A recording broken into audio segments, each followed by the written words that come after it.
The signs of a resurrection of Calamity Ganon are clear, and the power to oppose it lies dormant beneath the ground. The greatest secrets and weapons of Breath of the Wild's Hyrule, ancient Sheikah and distant Zonai past are not found on the surface, but rather deep underground. In this video, we will point out why Hyrule's depths may be more important than its vast surface. So, make sure to leave a like to spread this important video to more people, and subscribe if you are new to not miss any future Zelda theories and topical videos. Now then, it's time to get underground inside Breath of the Wild 2.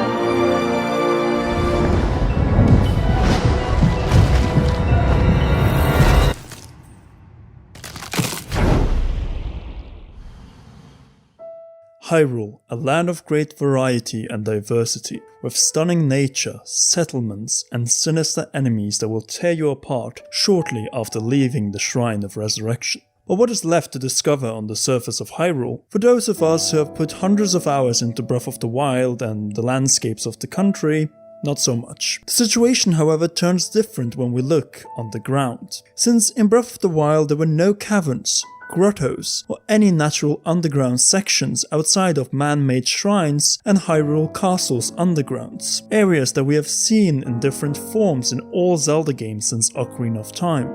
You're either on the surface, underground in the Sheikah shrines, the divine beasts, or inside Hyrule Castle, but not deep underground as we have seen in the reveal trailer to Breath of the Wild 2. And this is the point that there might be more to the distant past than the surface of Hyrule reveals, in particular when it comes to Zonai depths and perhaps the source of more Sheikah structures.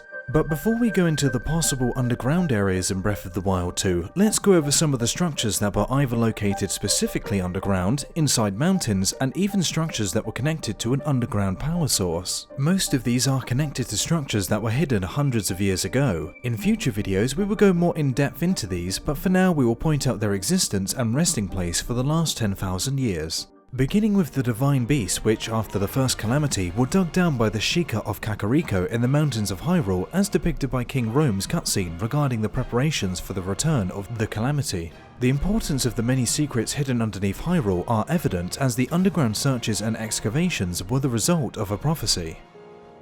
But there was also a prophecy. The signs of a resurrection of Calamity Ganon are clear, and the power to oppose it lies dormant beneath the ground. We decided to heed the prophecy and began excavating large areas of land. It wasn't long before we discovered several ancient relics made by the hands of our distant ancestors. These relics, the Divine Beasts, were giant machines piloted by warriors. We also found the Guardians, an army of mechanical soldiers who fought autonomously. The Divine Beasts and Guardians were dug down after being used against the first calamity 10,000 years ago, but were built long prior as a defensive line by the Sheikah. Though these freestanding structures were the only Sheikah land-based structures, the rest, just like King Rome hinted at, are underground structures. The Resurrection Shrine, Sheikah Towers, 120 shrines, 16 additional DLC shrines, and the final trial, all constructed for one purpose, with Plan A, the defense of the Kingdom of Hyrule, the Divine Beasts and the Guardians, failed. Then the land would not need a Hylian champion to defend Zelda, but a hero who could strike down the source of evil itself. Preparing the Hylian champion, the wielder of the Master Sword, for this duty was the Sheikah's Plan B, and the key to it all was the Sheikah Slate, which allowed Link to enter these hero-exclusive training facilities. Not even Zelda could enter those. From Breath of the Wild 2's reveal trailer, we see that no Sheikah shrines are on the horizon. This is because after the completion of the Champion's Ballad, and thus Monk Mars Koshia's final trial to deem Link worthy of being the true hero, everything is moved to Hyrule Castle. The castle also has its own depths that were greatly excavated and abruptly abandoned 100 years ago. Good examples here are the lockup where the cadets of the Royal Guards fought to become knights and claim the Hylian shield as proof of their chivalry to obtain knighthood. Close by, we also find 2 underground tunnels. The west passage, which is connected to the lockup, was excavated to unearth guardians and, more interestingly, luminous stones, which are found predominantly in areas close to Zonai structures. More on them very soon, but we first have to cover the additional underground secrets of Hyrule Castle. First, the east passage, where we also find luminous stones, which leads up, or if you prefer down, from the castle library, where we also find excavated exteriors of the Sheikah Astral Observatory. But is that it? No, since what we see and are able to explore underneath Hyrule Castle, or still on surface level, yes, even the Astral Observatory where we fought Calamity Ganon, are part of the surface level of the rock that Hyrule Castle sits on. And you know what? This is exactly what is the case with Royal Wawel Hill in Krakow, where I am right now. Here you have the castle located on a rock hill, and a cave leading down from the royal grounds to surface level named Dragon's Den, after a local legend which states that long ago this 12 million year old natural cave was inhabited by a dragon. But back to Hyrule. The point is, the only structures in Breath of the Wild's Hyrule dug on the surface level prior to the sequel are Sheikah structures, shrines, towers, and the Guardian Pillars, which are stated in Masterwork creating a champion, store the Guardians until the second Calamity 100 years ago.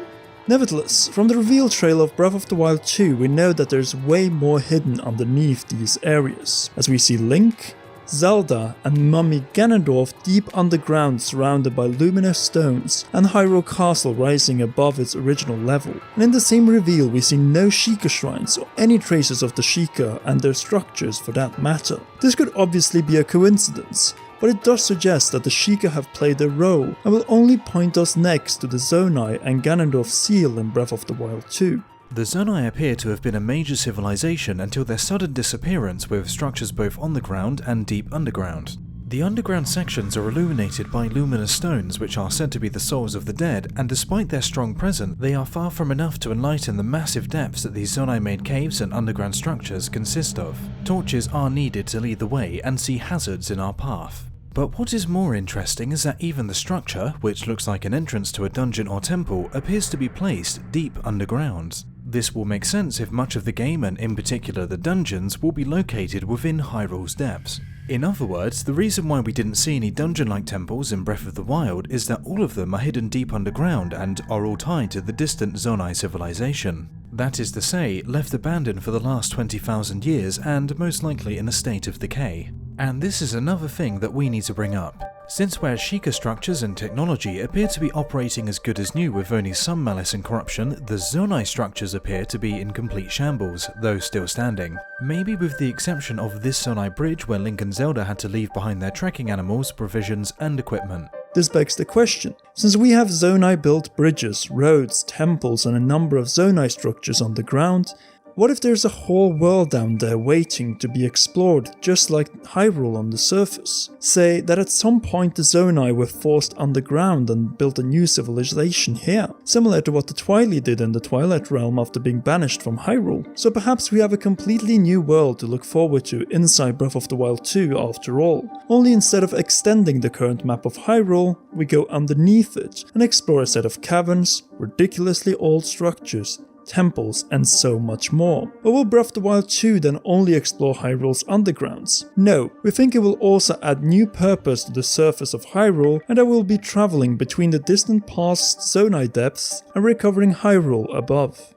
At the same time, it is possible that events and actions in one place might impact events or even entire structures in the other, for instance Hyrule Castle as seen in the reveal trailer. That way, the depths of Hyrule might serve a purpose as a literal linear underground dark world, opposite to non-linear Hyrule in a similar fashion to what was the case in A Link to the Past, the Oracle games, The Wind Waker, kind of, and A Link Between Worlds. Only on a much grander scale, similar to what Hyrule in Breath of the Wild was to all previous Zelda overworlds. The only problem for us is that this subject requires much more exploration while we're nearly at the end of this episode. What to do? I know, let's make a part 2, and consider this video as an introduction where we next time go even further in detail into the depths of Hyrule. And I actually have done some real-life research in the salt mine to make sure we get things just right when it comes to the great possibilities that lay dormant beneath the grounds of Hyrule. But if you have any good ideas regarding Hyrule's depths and would like to see them featured with a shoutout in that video, then you are more than welcome to leave suggestions in the comment section down below. Also, the next province on Hyrule's surface that we will cover after this two-parter and a very special collab with none other than Zeltic next week will be Lanayru. So make sure to leave a like, and to not miss any of these videos, subscribe and press that shiny notification bell for all notifications. Finally, a big thanks to all our patrons, and also make sure to check out one of these awesome videos. We will see you in the next one.